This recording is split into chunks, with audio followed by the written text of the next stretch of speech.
मैं आखिर तेरा आशिक हूँ, आँखों की प्यास बुझा जाना। मैं दुनिया तेरी छोड़ चला, जरा सूरत तो दिखला जाना। ನಮ್ಮ ರಾಜ್ಯದಲ್ಲಿ ಮತ್ತೊಮ್ಮೆ ಸದ್ದು ಮಾಡುತ್ತಿದೆ ಸಿಡಿ ಮತ್ತು ಪೆನ್ ಡ್ರೈವ್ಗಳು. ರಾಜ್ಯ ಸರ್ಕಾರದಲ್ಲಿ ಕಾಂಗ್ರೆಸ್ ಸರ್ಕಾರ ಇದೆ ಅಂತ ಎಲ್ಲರಿಗೂ ಗೊತ್ತಿದ್ದ ವಿಷಯ. ಆದರೆ ನಮ್ಮ ರಾಜ್ಯಕ್ಕೆ ಯಾರ ಶಾಪ ತಟ್ಟಿಕೊಂಡಿದೆ ಗೊತ್ತಾಗ್ತಾ ಇಲ್ಲ. ಒಮ್ಮೆ ಅನಿಸುತ್ತೆ ನಿತ್ಯಾನಂದ ಸ್ವಾಮೀಜಿ ಶಾಪ ತಟ್ಟಿದೇನೋ ಅನಿಸುತ್ತೆ. ಆತ 3 ಎಕರೆ ಹೊಲದಲ್ಲಿ ಗಳೆ ಹೊಡೆದು ಹೋದ ಮೇಲೆ ಅಲ್ಲಿಂದ ಇಲ್ಲಿಯವರೆಗೆ ಗಳೆ ಹೊಡೆಯುವ ಸುದ್ದಿಗಳು ದಿನನಿತ್ಯ ನೋಡಿಕೊಳ್ಳುವ ಸ್ಥಿತಿ ನಿರ್ಮಾಣವಾಗಿದೆ.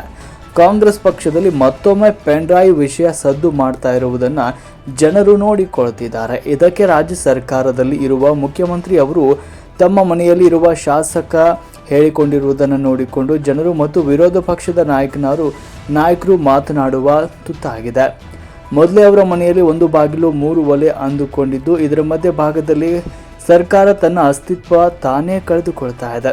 ಕಾಂಗ್ರೆಸ್ ಮನೆಯಲ್ಲಿ ಯಾರೋ ಶಾಸಕ ಇದಕ್ಕೆ ಬೆಂಬಲ ಇರುವ ಮಾತು ಕೇಳಿ ಬರ್ತಾ ಇದೆ. ನ್ಯಾಷನಲ್ ಚಾನೆಲ್ಗಳಲ್ಲಿ MB ಪಾಟೀಲ್ ಅವರು ಹೇಳಿದ್ದು, ಎದಕ್ಕೂ ಕೂಡ ನಾವು ಬಗ್ಗಲ್ಲ, ಹಲೋ ಹಾಯ್ ಫೈನ್ ಅನ್ನುವ ಮಾತುಗಳು ನಮಗೆ ನಾಟಲ್ಲ, ಅದಕ್ಕೆ ನಾವು ಭಯ ಪಡಲ್ಲ.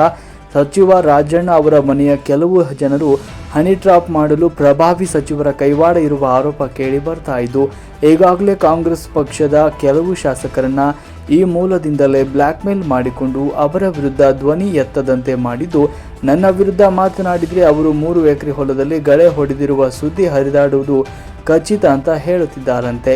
ಈ ವಿಷಯಗಳು ವಿರೋಧ ಪಕ್ಷದ ನಾಯಕರಿಗೆ ಭಾರಿ ಬಂಪರ್ ಕೊಟ್ಟಂತಾಗಿದ್ದು, ರಾಜ್ಯದ ಜನರು ಸಾಕಪ್ಪ ಈ ಕಾಂಗ್ರೆಸ್ ಸರ್ಕಾರದ ಗೋಳು, ಇವರ ಕಾಮ ಪುರಾಣದ ಕಥೆಗಳು ಮತ್ತು ರೊಮ್ಯಾಂಟಿಕ್ ಹಾಡು ಕೇಳುವಂತಾಗಿದೆ.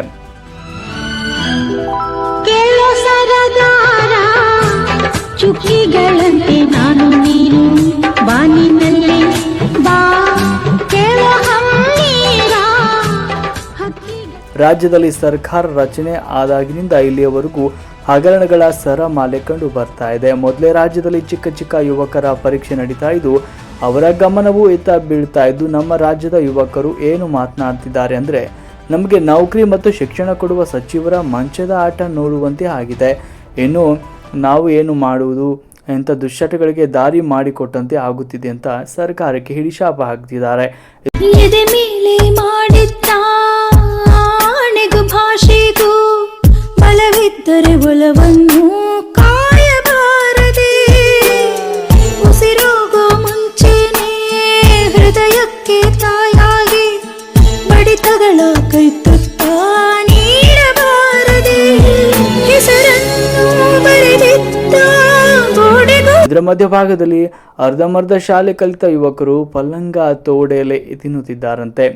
ಎಲ್ಲಿ ನೋಡಿದ್ರಲ್ಲಿ ಯುವಕರ ಮೊಬೈಲ್ನಲ್ಲಿ ಕರಿಮಣಿ ಮಾಲೀಕ ನಾನಲ್ಲ, ಪ್ರೀತಿಯ ಪಾರಿವಾಳ, ಹಾರಿ ಹೋತೋ ಗೆಳೆಯ ಅನ್ನುವ ಹಾಡುಗಳು.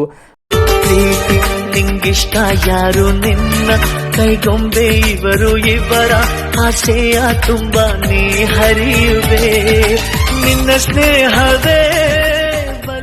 ಮೆಡಿಕಲ್ಗಳಲ್ಲಿ ಪ್ಲಾಸ್ಟಿಕ್ ಮಾರಾಟ ಹೆಚ್ಚಳ, ಲಾಡ್ಜ್ಗಳು ಬ್ಯೂಜಿ ಇದ್ದು ಇಂತಹ ಸ್ಥಿತಿ ನಮ್ಮ ರಾಜ್ಯಕ್ಕೆ ಬರಬಾರದಿತ್ತು ಅಂತ ಜನರು ಮಾತನಾಡಿಕೊಳ್ಳುತ್ತಿದ್ದಾರೆ. ಹೇಗೆ ಮಾತನಾಡ್ತಾ ಹೋದರೆ ರಾಜ್ಯ ಸರ್ಕಾರದ ಮಂತ್ರಿಗಳು ತಾವೇ ಮುಂದಿನ ಚುನಾವಣೆಯಲ್ಲಿ ಬಿಜೆಪಿಗೆ ಅವಕಾಶ ಮಾಡಿಕೊಟ್ಟಂತೆ ಆಗಲಿದೆ. ನಮ್ಮ ರಾಜ್ಯದ ಸಚಿವರು ಶಾಸಕರು ಬೇಗನೆ ತಮ್ಮ ತಪ್ಪನ್ನು ಸುಧಾರಿಸಿಕೊಳ್ಳಲಿ ಅಂತ ರಾಜ್ಯದ ಯುವಕರು, ಯುವ ಮುಖಂಡರು ಮತ್ತು ಜನಸಾಮಾನ್ಯರು ಮಾತನಾಡಿಕೊಳ್ಳುತ್ತಿದ್ದಾರೆ. ನೀನೇ ನೀನೇ ನನಗೆಲ್ಲ ನೀನೇ, ಮಾತು ನೀನೇ ಮನಸ್ಸೆಲ್ಲ ನೀನೇ, ನನ್ನ ಎದೆ ತುಂಬಾ ನಿನ್ನ ಪ್ರೀತಿ ತಾನೇ, ನೀನು ಇರದ ಮೇಲೆ